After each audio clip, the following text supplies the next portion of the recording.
Okay, I'm just checking in with the boys. Did you, Robbie, can you say this lady's name that's coming out?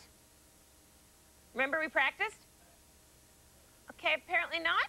Yeah, we're here. We're all here. Remember? Hi. Okay, well, when I say our next guest is the most famous woman in financial news, she also happens to be a New York Times best-selling author and star reporter on CNBC. She hosts her own show, After Hours, with, what's her name? Say her name.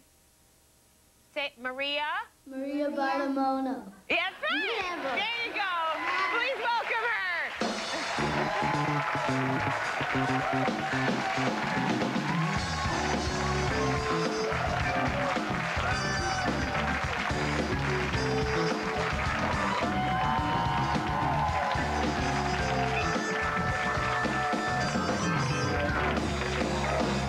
We practiced all weekend. Ah, I love those nephews of yours. Maria Bartiromo. It was very close. It was. Okay, you know, I already assaulted you at a party. You are my hero. Aw, Women who are teaching other women about finances and how to take care of themselves, that's like it for me. Gotta do it. Gotta do it. You gotta do it. I think for some reason it's the last area where women don't feel naturally confident to go and take care of themselves. I agree. And I think that that's crazy because we are the CEOs of our own households. I mean, we know what we're spending money on. We know what our kids want and what they don't want. So we should have more confidence in ourselves. Absolutely, in every area, but this particularly. Now, as a little girl, were you like trying to balance your parents' checkbooks? Or were you like... No, I really wasn't. No? I was, I think the earliest memory I have of money was built on ice cream. Oh, really? Ice cream. I had a little jar in the basement of my house that was filled with change. And every time Mr. Softy would come down the block, my mother would say, sure, you can have ice cream, but how will you pay? Right. And I would go in my little jar and I would say, I have 50 cents, I have 75 cents, here's my cone for the day. And truly, that always stayed with me. Save so that then I could be able to buy what I want. In that case, it was ice cream. I love that. That's a good idea. Use the new... You won't find that story in there. No, I won't find that story in there. But this is your newest book? Yes, Is it your first book? It's my first book. Congratulations. I did an update after Enron and after all of the collapses that we saw. So the soft cover is the newest, but the hardcover came out in 2001, before all the blow-ups. I know. I love it when they say restating earnings. That's like a guy saying, you know, I just want to be friends. He's breaking up with you. You know what I mean? Like, let's be honest. Let's still be friends. Yeah. Chris, why are you smirking over that little smirky smirk? Look at Chris. No, I have nothing to say. I'm Jasper. He's Jasper. Today I'm off the hook. Jasper, I'll be back with you. All right. Do you think the stock market is just really gambling? I really don't. You know? No. I mean, when you buy a stock, you're buying into a business. And that's why they say long-term investing is the way to go, because when you want to buy a portion of a company, one share of a public company, you're buying into a belief that this company is going to be doing well. Right. So it's not gambling. I mean, I don't think it is, but certainly the last couple of years, we've been compared to that with the huge sell-off.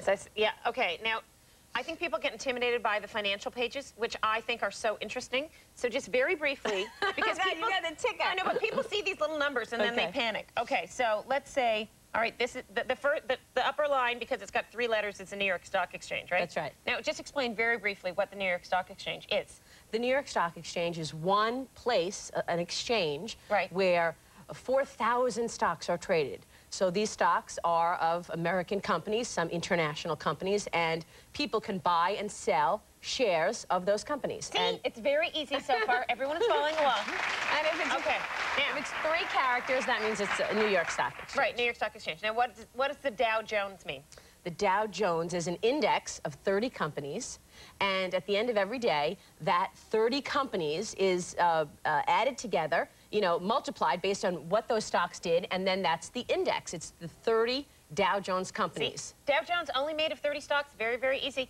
Now, NASDAQ.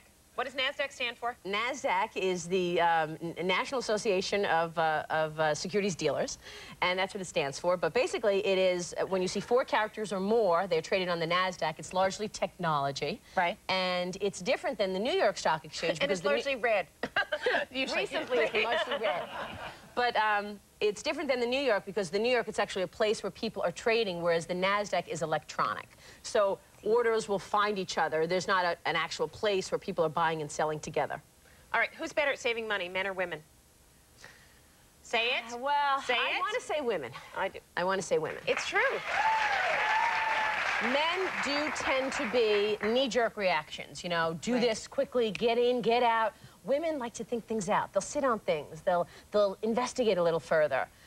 But having said that, I also believe that some of the stuff, men versus women, is marketing. Right. You know, I mean, I'll be asked to speak at Women in Their Money conferences, and I'll always start out by saying, look, thank you to the hosts of this conference, but the bottom line is, we're all investors, and there's really no difference between men and women. But if you really want to get technical, yes, I guess women do sit on things a little more, and they're a little more conservative. But I know plenty of women who are risk takers more so than men. So it's really is a generalization. Okay, now who do you have on After Hours tonight? Who's on your show?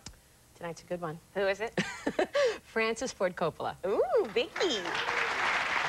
He gave us such great advice. He gave us advice about, he talks about making movies. In fact, Sophia, his daughter, called him up and said, oh, Dad, you know, I have a film and it's way too long and I don't know how to edit it. I don't know how to cut it down. And he said, I thought this was such great advice, and I actually took it and I'm using it in my own programs. He said, don't cut it down. Look at the film, pick out the 3 most entertaining and the best parts of the film and add on. That's a good idea. Great advice. Yeah, see, go buy this book because you're just going to be that much more in control of your life if you know what to do with your money. It is within your control. That is my message. Thank you, Miss Maria. Thank you so much You'll for come having back. me. Yes, thank you. After Hours with Maria Bartiromo, or Mono, airs Mondays at 9 on CNBC. We'll be right back.